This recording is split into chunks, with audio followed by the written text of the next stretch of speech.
were American citizens before we ever set foot in the United States.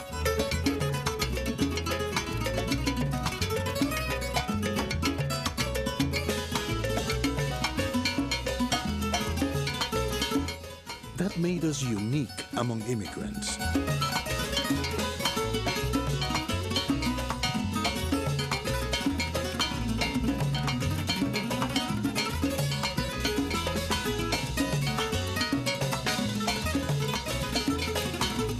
So we had two loyalties and two very powerful loves.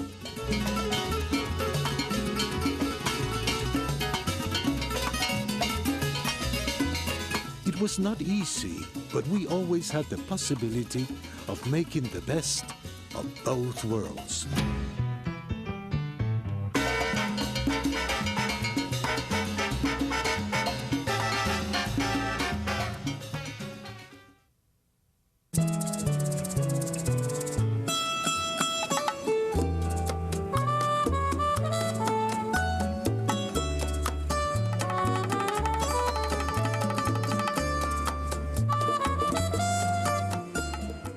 I was born in a town called Humacao, which is south of the rainforest, and my memories of Puerto Rico are really, they're sensory. The breeze in Puerto Rico caresses, it's so wonderful. The sound of palms rustling.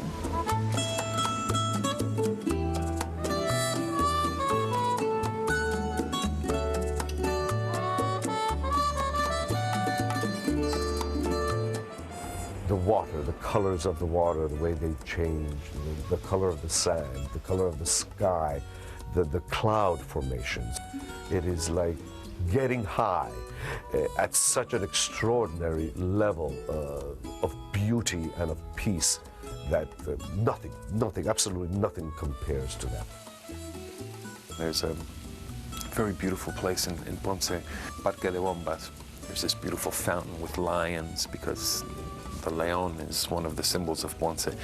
The memories I have at night, when the lights would come on in that fountain, the fountain would just really go very high, and then the lights would change colors and would be blue and red, and I don't know, it's just, those are just good memories that I have.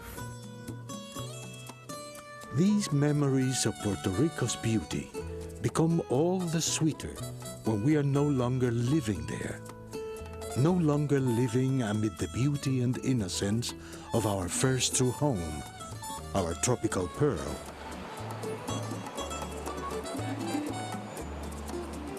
How can we ever forget daily life on La Islita?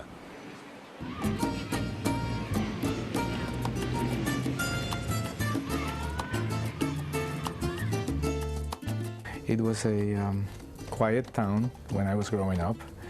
And it was a town where a lot of the action was in the plaza, particularly in the evenings and especially in the weekend when the boys would meet the girls in the plaza. I remember my mother telling me stories about how they visited the plaza and men would walk in one direction and women would walk in the other direction to, to eye each other. And chaperones would sit, in the benches just watching, the action. There used to be orchestras who play beautiful music on Sundays, and they were called the retretas. The plaza didn't play a part in my life because the place where I grew up, the barrio, was rural, and life was really more about the people who lived down that one dirt road.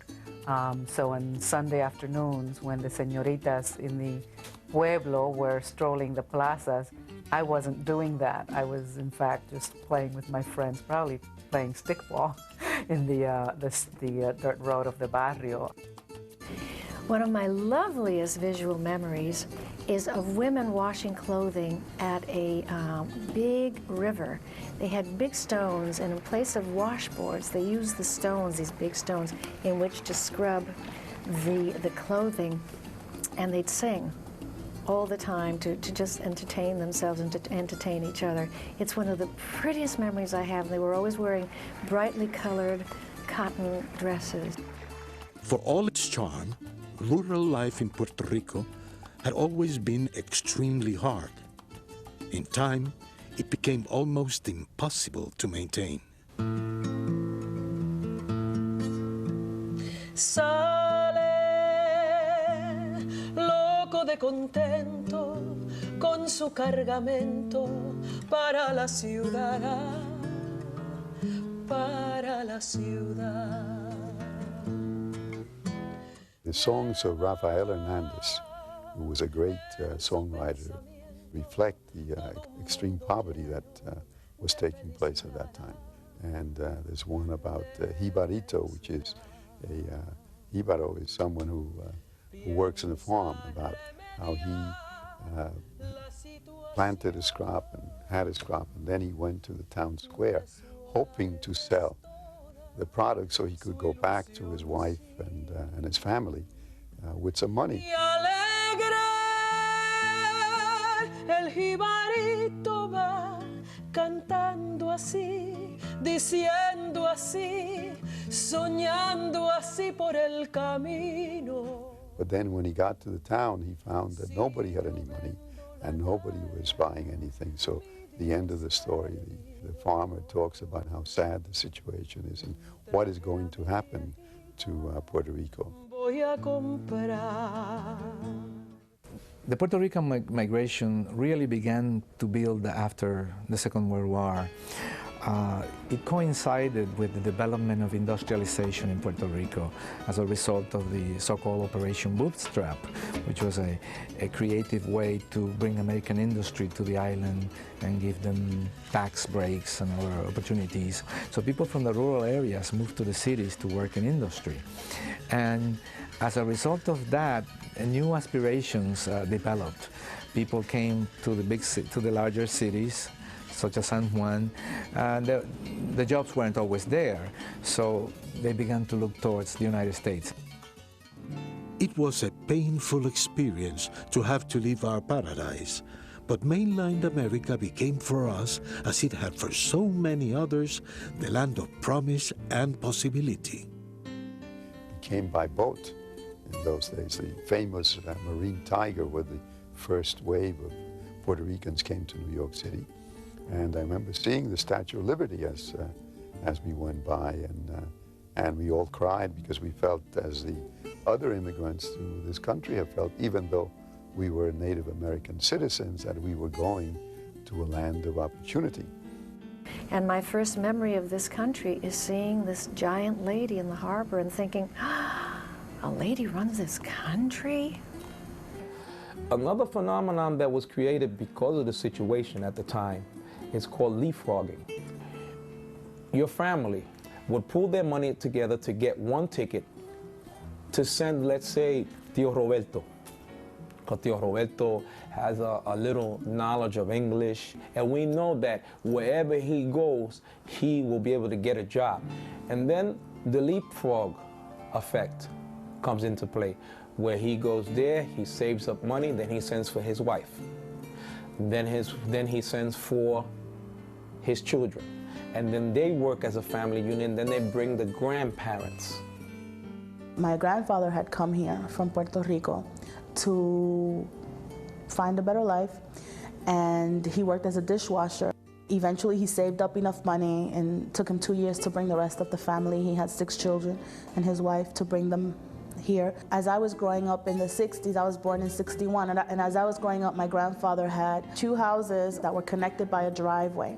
And then we lived in one, there were 3 apartments in each house, and we lived in one apartment. My uncle lived in another apartment with his 4 children. My grandparents lived on top, and across the driveway were more cousins and family, and maybe one tenant. For me, the most difficult part of the transition from Puerto Rico to the United States was the difference between a rural and the urban culture, which I couldn't understand. I associated my rural childhood and that rural culture with being protected, with being looked after, with constant family, friends, neighbors who cared about me, who watched out for me, who were eager to teach me the ways of the Jibaro. When I came to New York, we were living in these apartments where you had to have 3 locks. There were no open doors the way there were in Puerto Rico. When I first came to join the seminary here, I felt like a fish outside the water. American people are very generous, very gentle, very warm in their own way, but the expression is completely different. So I was the only Puerto Rican in the house. There were 35 students. And so you see this Puerto Rican jumping up and down and trying to sing and trying to make noise. Everything is so quiet. So it took me a while to try to get a balance and do not have them see me as a crazy boy and me do not see them as people without life. The first time that I came to the United States, when I came to live in the United States, I was pretty much culture shocked. I went to South Carolina. It was so different, you know, the accent. I had a really hard time understanding the accent, and I myself had an accent, and a very strong one. And my teammates in college and my tennis team used to give me a hard time about my accent, so I worked really hard to get rid of it. I had a very thick accent, much more difficult than I have now. And I have studied speech for many years, especially when I am auditioning or when I am in an important role. I go back to my speech classes. Yes, it was difficult because although I came knowing English, you know, at that time English was compulsory in Puerto Rican schools. It helped a lot that I knew English, but I had to work on my speech, and even to this day I have to. I remember my mother taking me to the public school and leaving me at a roof garden where children were playing, the kindergarten kids. And she said, "I'll be back in a while. I'm going to get you some chicle, gum." So I sat on the steps watching the children play. And after a while, of course, it was time to go in, and the teacher spoke to me in English, and I didn't understand a word, and I said to her in Spanish, "No, mi mami me va a comprar chicle. My mommy's gone to get me some gum." And the teacher, of course, didn't understand a word I was saying either, and she said, "No, you have to come in." And I kept saying, no, and she finally had to gently pull me into the classroom, and I was very frightened because I had no idea where she was taking me. I had no idea what I was doing there. It was not a happy first experience.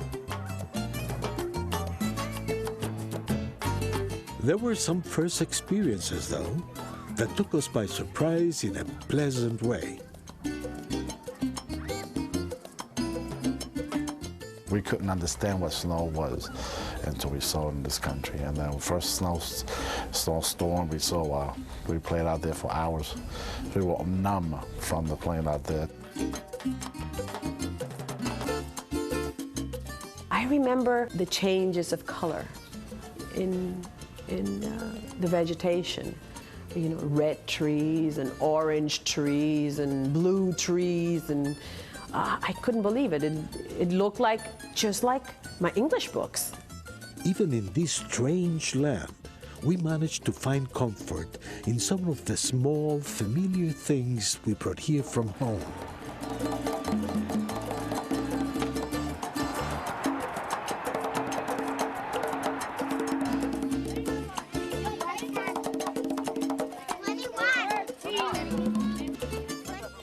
The Piragua man, and that was the shaved ice that I guess they call them snow cones today. You have this sweet, sticky syrup that goes on there. My favorite was always cherry because it was bright red. And they were just a few cents. And the kids would run up and, get with their pennies to get that nice, cold, juicy taste of that ice in that summertime. And the men sitting playing dominoes, I still see that. I still see them playing dominoes. It was a big game, dominoes.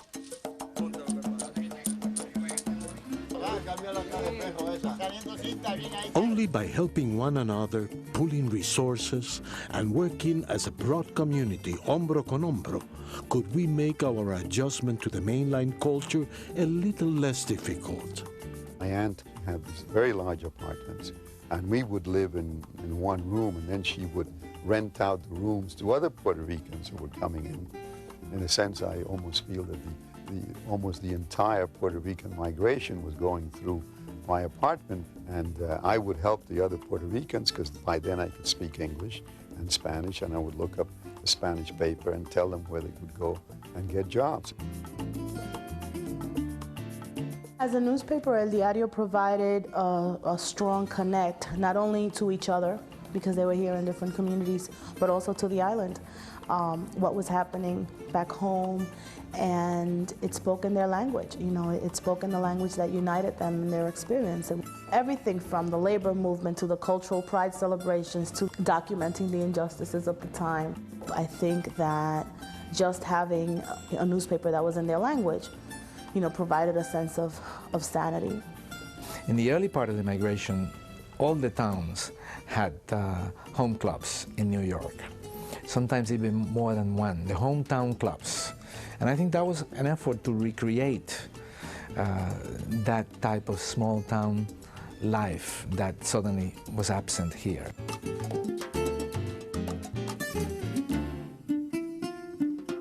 We were arriving in greater and greater numbers, and our allegiance to the United States was growing deeper.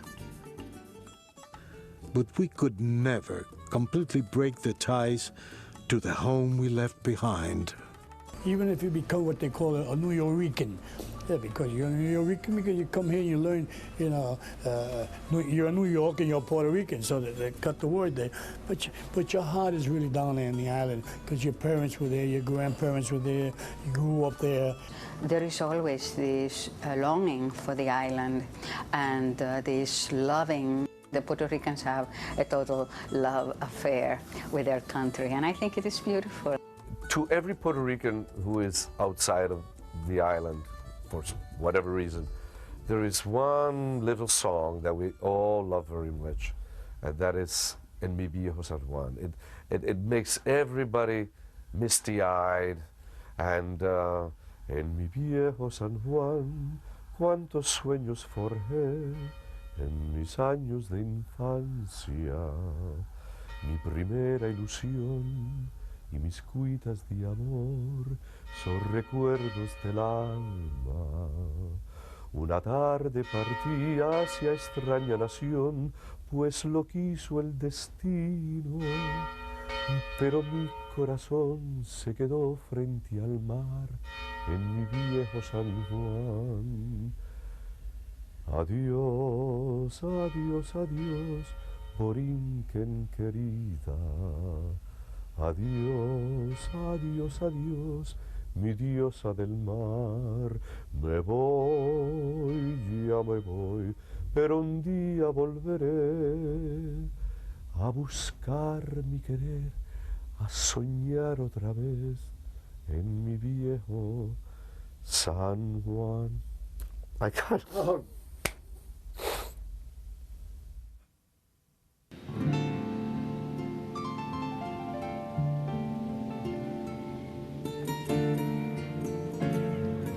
Here in the States, we grew stronger not only in numbers, but because we had a bond, un lazo verdadero, that gave us strength beyond our numbers. Family is just about everything that us Puerto Ricans stand for. We stand for each other. We stand for our brothers, for our mothers. Family is, I believe, the only thing that is there that you will die for. My mom was like a saint. You know, she was raising four of us, and she was a mother, a cook, a chauffeur, a teacher. She really dedicated her life to raising her kids, which I think is a very Puerto Rican quality. My father, he is my hero. He is such a bright person, very bright. Didn't have the opportunity to finish school, but he educated himself. And he always told us, look, the day I die, I will not be able to leave you any money. But the legacy that I want to leave for you is education. The reverence for la abuelita. Ay, Dios mío, la abuelita, the grandmother, is like a goddess, is a person that is revered, that is respected, that old and young come to celebrate and come for advice. Our core family was normally pretty large to begin with. when we enfolded relatives and in-laws, it became enormous. Extended family in the Hispanic culture is very important. A cousin, a second cousin, a fifth cousin is still part of a family. I remember when I came to the United States, the first friend that I had was an only child. And I was surprised that you're Puerto Rican and there's nobody else in your family. We have a tradition of bringing together different elements that I think is very unique to our culture. This idea that the different generations remain together. Well, the last time that we had a family gathering was for one of the baptisms, the most recent niece who was born, and it's kind of chaotic because you know, I also have 5 cousins and they all have between 1 and 3 kids, so there's like 20 kids running around and they're all under 10. And then the family talking about whatever problems the family had or whatever gossip there was in the family. And lots of jokes, and then in the evening there would be more food, drinks, and the drinks inevitably would lead into music, which would be,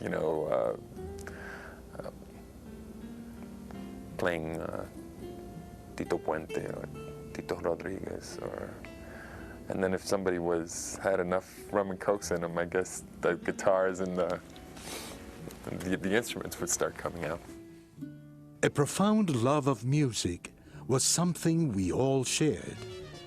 It is as though we were born with rhythm sections in our souls.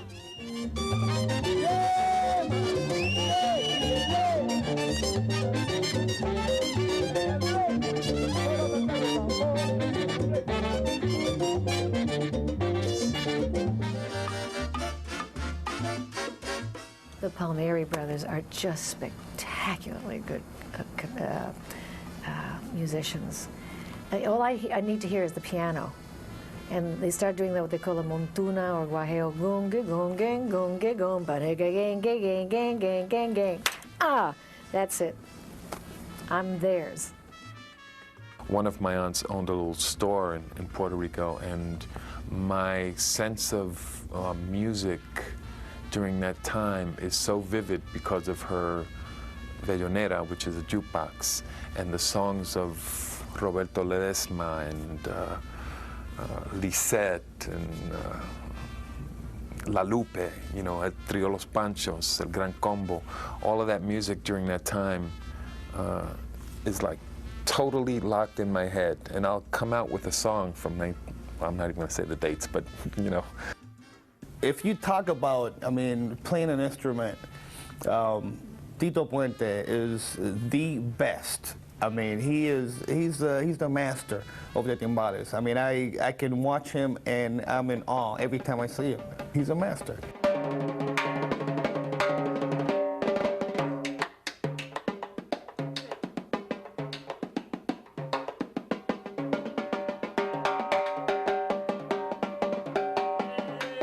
The Palladium Ballroom, which was on 53rd Street in Broadway, we used to call that the home of the mambo. Everybody used to go up there to listen to the fine music of Machito Orchestra, Tito Rodriguez, Eddie Palmieri, Charlie Palmieri, Ray Barretto, Arsenio Rodriguez, Pacheco. Gee, I hope I didn't leave anybody else because they'll probably get on me. You forgot about me. But I remember Tito Puente used to play there too, and everybody used to go there to watch the dances and to listen to fine music. I still have an album cover of Tito Rodriguez in this beautiful blue sharkskin silk tuxedo. And as Americans think of those covers of Frank Sinatra albums, when he always had the kind of hat, and like at least 10 or 15 albums, Frank would have a hat. I remember this picture of Tito with this tuxedo that was blue. It might sound kitschy, but this was really cool. It was blue sharkskin silk, and it had the little fringed cuff sticking out of it. It was so cool. The next time I go to an award ceremony, like the Emmys or the Oscar, whatever award ceremony you happen to go, I'm going to get a tuxedo made just like that. because I want to look just like Tito looked. Music not only gave us joy and a sense of style, it was a way of sharing and transmitting our culture from one generation to another. Cuando la brisa de invierno se cuela en mi ventanita, oigo sonar, oigo sonar. I remember going to my grandfather's farm and sitting outside under a tree with my brother singing, and sometimes we had groups who just joined, neighbors who joined, and I'm doing that with my daughter. We sit down, I play the guitar. One of my favorites is Campanitas de Cristal. It's a beautiful, beautiful song. And that's how we pass it along. El tilín de mis campanitas de cristal. Sonar, sonar, sonar. Solo para ti, solo para mí, campanitas de cristal. At the heart of our great love, really our need for music, was something even deeper. We could express all our moods simply by moving our bodies. What started me dancing was dancing for Grandpa in Puerto Rico. And he'd say, come on, dance for Grandpa, and they would put on a record. And I'd just start shaking my little booty, and I'd dance and twirl and jump around. I used to love it. I used to be a wonderful dancer as a teenager. I really remember vividly, you know, being a top. You couldn't stop me at little teenage dances. We had that in our blood. We cannot help moving.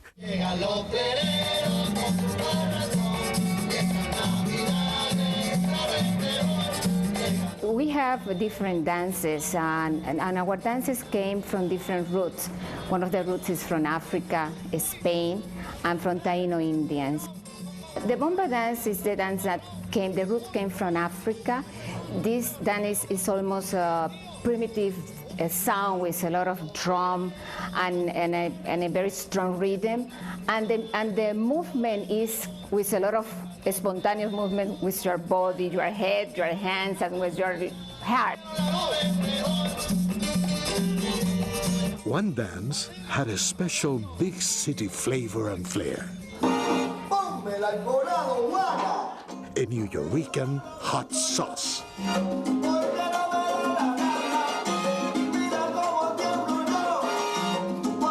I love salsa. I mean, I really love salsa. It makes me feel in touch with every nerve ending in my body, and it makes me feel in charge. Because there are no rules, you can do anything you want when you dance that kind of dance.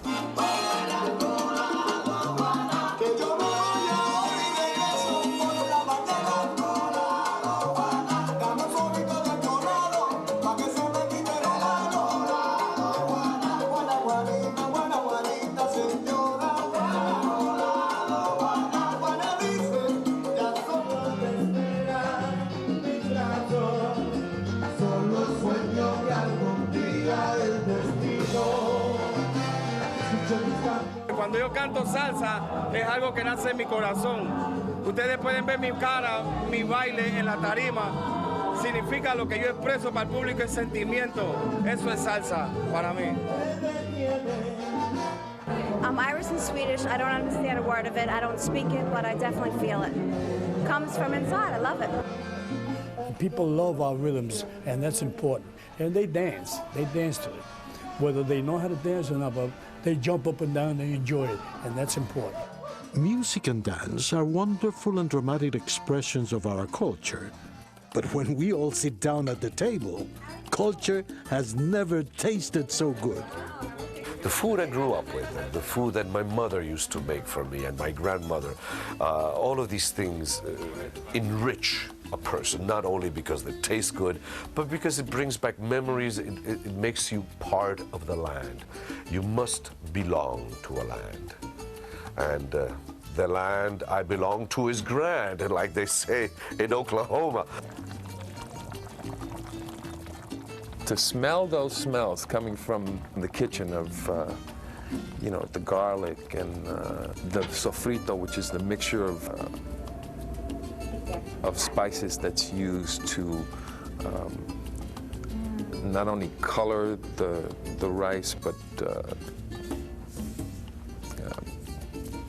para darle sabor, to give it flavor.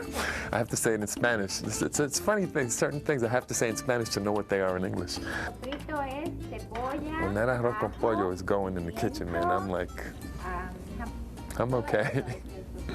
When I was growing up, there was a cartoon where there was this dog, one of the dogs, and he would always look for dog biscuits. He would go, and once he would get the dog biscuit, he would go, and be in like heaven. That's me and arroz con pollo. I love Puerto Rican food. I die every time I go visit my mom, and every day she cooks something Puerto Rican, and it's like, I can't wait to see my mom. To see my mom, but also because I want to have my mom's cooking. Sorry, Mom.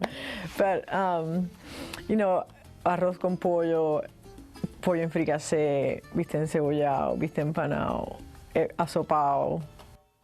My daughter's favorite thing in life is something called mofongo, which is a hilarious word because I hear it with my American ear and it makes me laugh.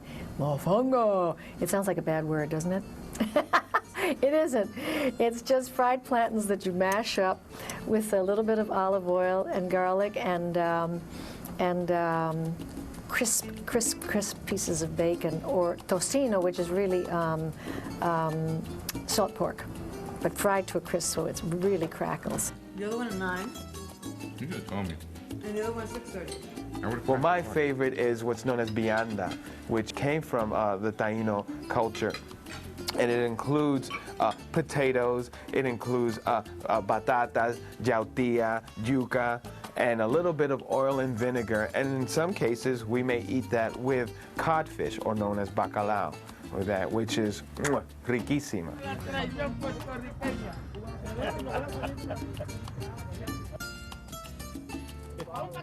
I eat everything, man. I have a hard stomach. I eat the mofongo, I eat the nice filete, what they call, and aguacate, you know, salads. I eat everything, really.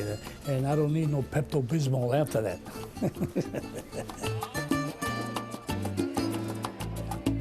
We have special foods on the holidays, like pig. We call it pernil in Spanish. It's very traditional from Puerto Rico. Yeah, well, it's cooked, you know, on the bar. You know, they put it there and they let it roast there for hours. You know, turning it around, it becomes so tasty. I mean, you look at it, you want to bite it right away. See, the food, the music, the dance, the presence of family and community. All these elements of our culture are reflected in a Puerto Rican Christmas. I always tell my friends who are not Puerto Rican, that the longest Christmas season in the planet is here in Puerto Rico. It starts after Thanksgiving and it ends 8 days after Epiphany, after the 6th of January. We have something called the asaltos. The literal translation would be stick up, but it isn't. Asalto is like an assault, but it's a musical assault. Singing, dancing, bringing joy, bringing happiness, saying, we are your neighbors, let us celebrate Christmas together. This is actually what the songs say. We are your neighbors standing outside your door. Let us celebrate together. Open your doors to us. Let us come in. Give us food. Give us something to drink. We're going to dance. We're going to be happy. Next year is coming. Things will be wonderful. And it's this great sense of optimism about Christmas that I love so much about Puerto Rico. But above all, Christmas is an expression of our deep religious devotion. The element of faith is very present in our people. The belief, the capacity to believe, the capacity to accept that life is no accident. the capacity to pray to the Virgin, to pray to God. The influence of the Catholic Church in the island is tremendous. We are a Catholic culture. It has influenced the way we act, the way we think, our celebrations, the names of our towns. But of course, you know, when the Americans came, Protestantism came to the island. And they were able to slowly attract a significant number of Puerto Ricans. I am in the minority in Puerto Rico because I am a Lutheran by birth, by baptism. Something quite rare in a predominantly Catholic environment in Puerto Rico. We are overwhelmingly Catholic, and one of our pleasures in the mainland is to celebrate our faith exactly as we did in Puerto Rico.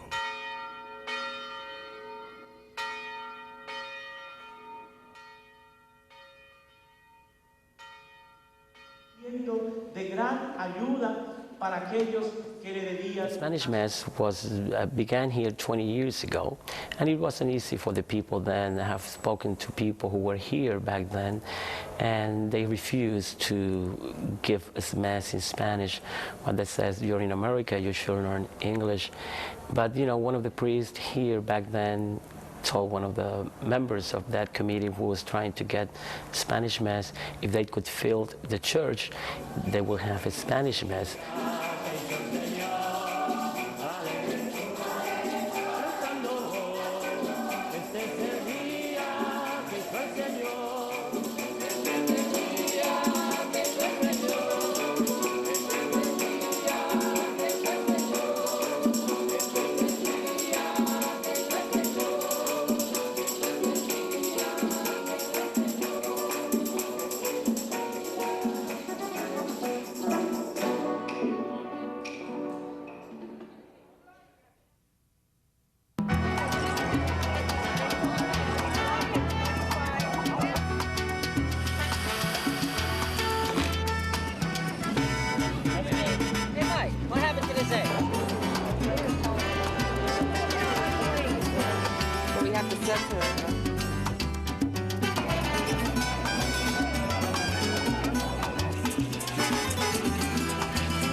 In reality, a parade is a fiesta. Music, entertainment, communication. When you see your neighbor or you see a person that you have not seen in 20 years, and you embrace that person again. When you see 1.5 million Puerto Ricans line up, you know, Fifth Avenue on the Puerto Rican Day Parade in June, that's the overriding sentiment, is that pride that even for the children who've never been to the island, they feel this strong cultural tie.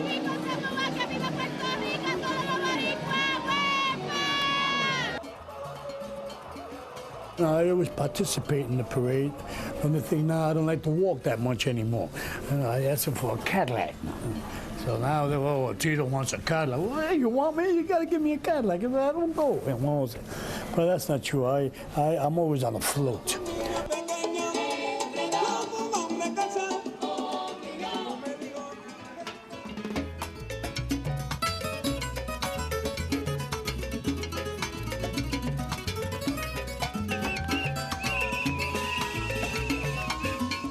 What I felt when I was on that float, what I saw, the pride, the sheer joy that I experienced by seeing those millions of people who sometimes didn't even speak the language, didn't speak Spanish, but who had that strong sense of pride, gave me the most incredible sense of joy, because they weren't born in Puerto Rico, but Puerto Rico was born in them.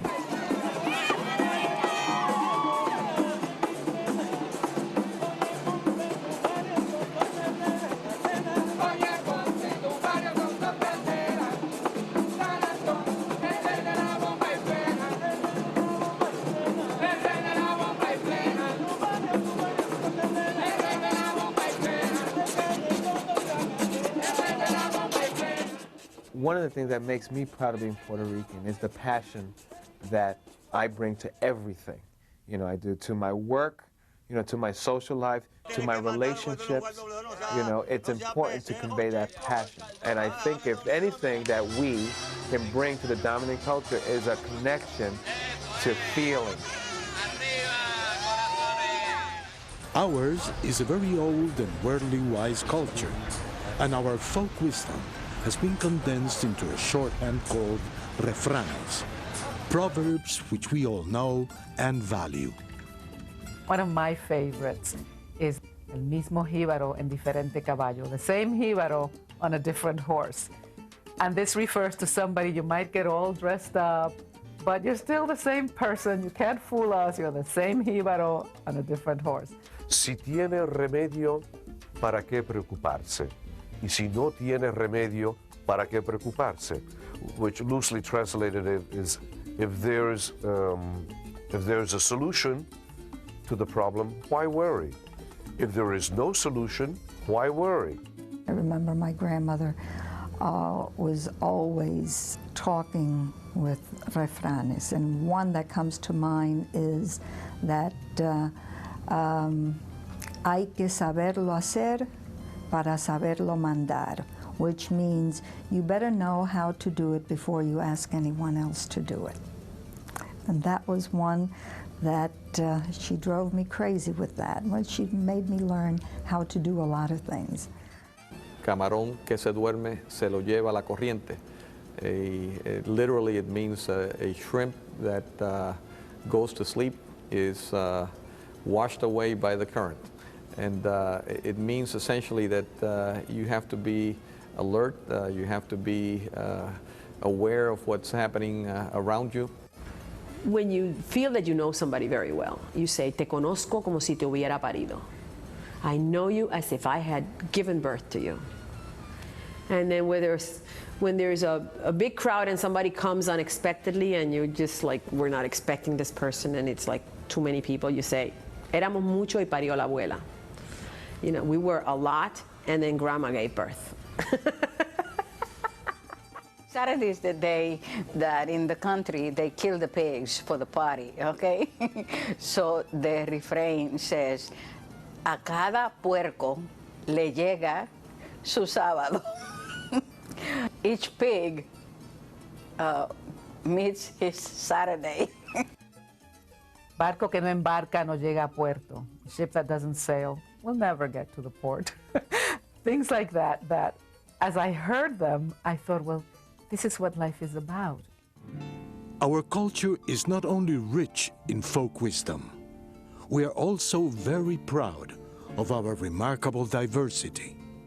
Puerto Ricans are products of at least three races of Europeans, through the Spanish, you know, of Africans, and also of the indigenous people, the Taino people of Puerto Rico.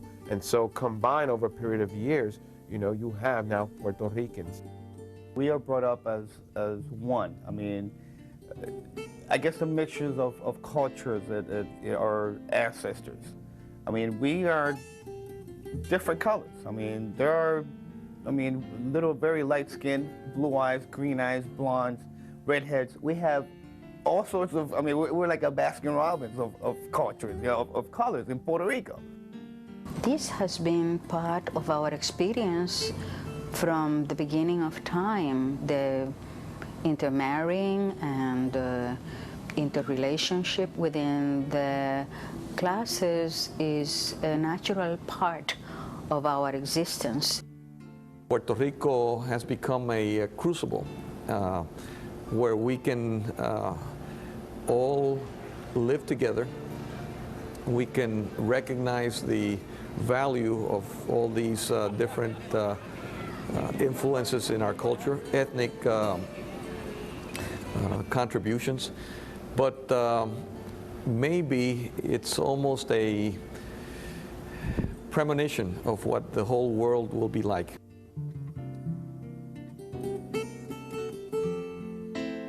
We say, el mundo da vueltas. The world goes around. And for us, it always brings us back to Puerto Rico.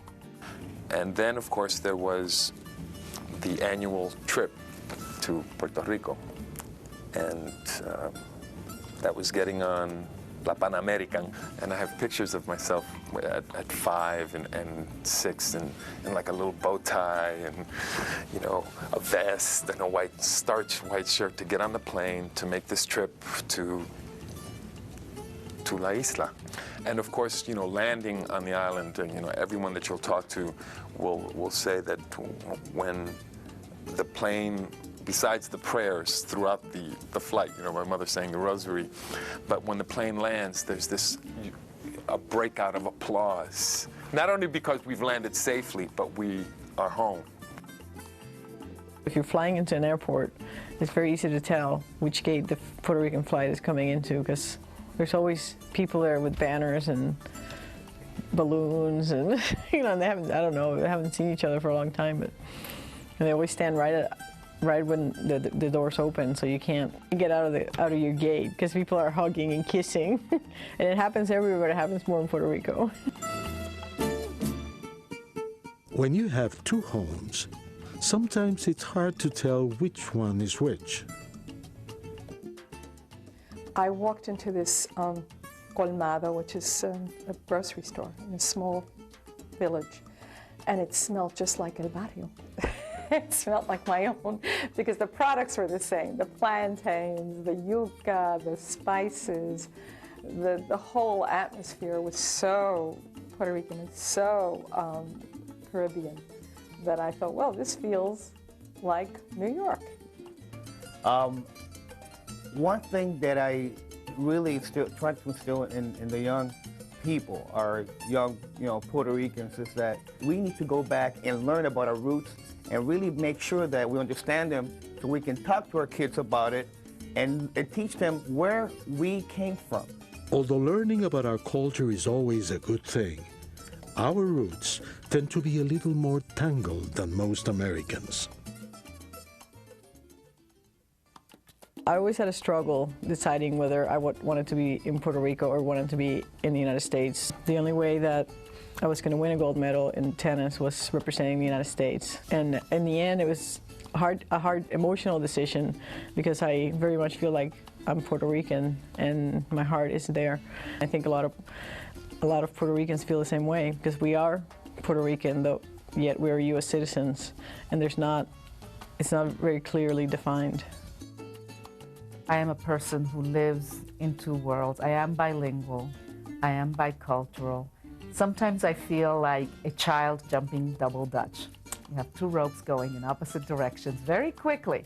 And if you miss a step, you're going to step, and both ropes will come to an end. That's the way I feel about my life. It is a constant juggling, constant jumping up and down, trying to be in one place or the other, trying to understand, am I responding here with the Puerto Rican part of me, or am I responding here with the American part of me? Both parts of us had reason to be proud, because we had so many remarkable Puerto Rican men and women to lead the way. There's so many Puerto Ricans that we shouldn't forget, you know? Our history is full of them. Great poets and great politicians, thinkers, musicians, actors. I myself will, will forever be grateful to all those people who opened so many doors in so many ways. For us, there was no greater satisfaction and source of pride than when one of our own achieved a great success. To see Rita Moreno in West Side Story and know that she was from, my mother saying, ella es puertorriqueña. Oye, ella es puertorriqueña. And to see that, that orgullo on her face, on all my family's face, to know the whole pride that here was somebody who was like, one of the big stars in a big, big movie, and she was Puerto Rican.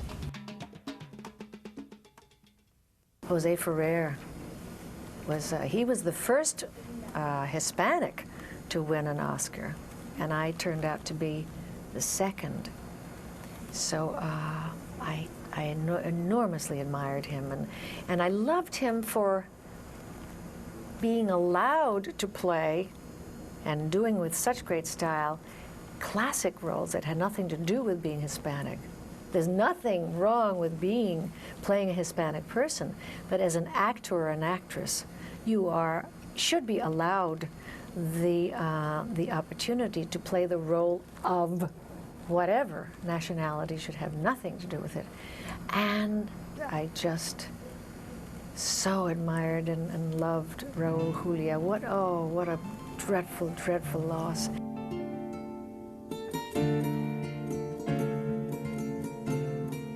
Raúl was accessible, always accessible. And what was so striking about him was that he never let himself be absorbed by this so-called attitude, I'm a movie star now, I'm commanding X and Y, Z salary, and therefore I'm important. I thank God he would not any of that rub on him and become part of his attitude. He was eminently human.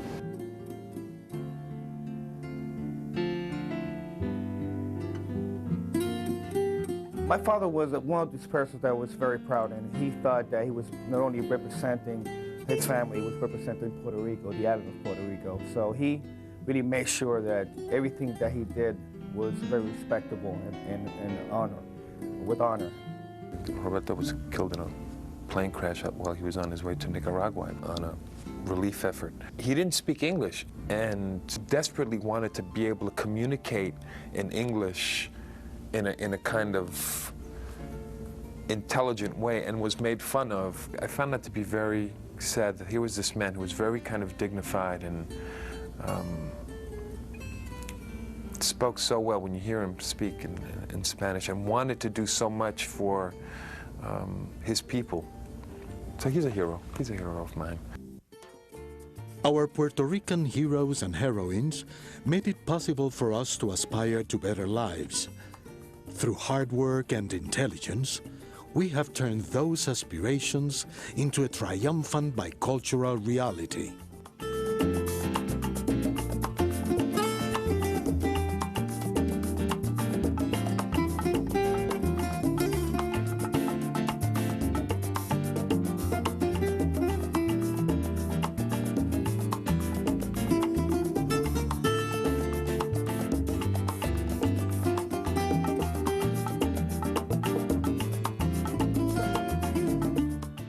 As rich as our experience has been in the United States, it is still only the prologue to our tale. The real story is just about to be written. I did not experience half of the obstacles that my parents did, that my grandparents did. There was never a ceiling set for me in terms of I got my degree, I've been gainfully employed in my profession, and there are more people like me than there were like my father and my mother in their time. And we have had more opportunities. We live a fully bicultural, bilingual life. We have, I believe, more doors open than ever, and we're just bursting through. We need to send a message to the Puerto Rican children and to the Latino children that yes, they could dream, that they could aspire to be that lawyer, to be that doctor, to be Chita Rivera, to be Jose Ferrer, to be the Raúl Julias of the world, to show that yes, as Puerto Rican, we have the best ability to become the best of all. And in doing so, we just help this country and this society. Right now, in every industry you look at, Puerto Ricans are there. It's a very good thing to be Puerto Rican right now. At this stage in life, it's a very cool thing to be Puerto Rican.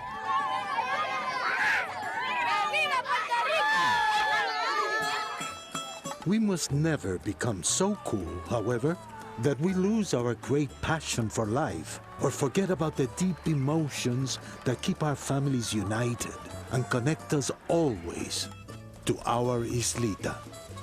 When I go to Puerto Rico and I look at the island, of that little island from the airplane, I want to cry.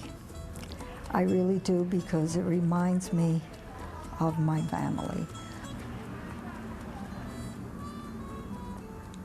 Their nobility and what wonderful people they have been, how brave, how proud, how giving.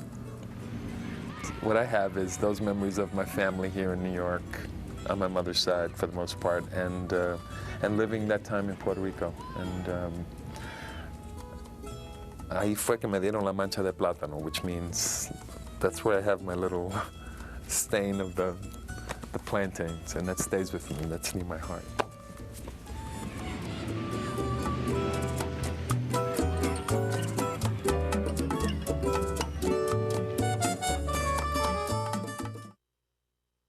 For additional copies of this program, visit WLIW.org.